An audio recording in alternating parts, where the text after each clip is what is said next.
నేనైతే షాప్ నుంచి ఒక స్లైమ్ అయితే కొనుక్కొచ్చాను. ఇది 50 రూపీస్ అనమాట. సో ఇది డోరేమోన్లా ఉంది, అంటే డోరేమోన్ పైన ఇదైతే వచ్చింది పెయింట్.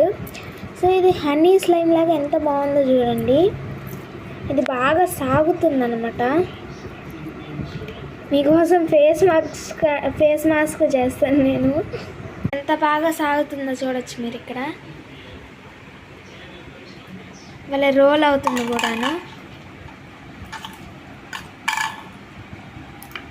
అండ్ ఇది స్మెల్ అంతగా బాగాలేదు, కానీ టెక్స్చర్ అయితే బాగుంది. ఒకసారి నేను కొన్నాను ఈ విధంగానే, కానీ అది త్వరగా పాడైపోయింది అనమాట, పోయింది. సో ఇది చాలా బాగుందన్నమాట. మీరు చూడొచ్చు ఎంత బాగుందో దోశ ఫేస్ మాస్క్. సో ఎలా ఉందో చెప్పండి. Please like, share and subscribe. Bye friends.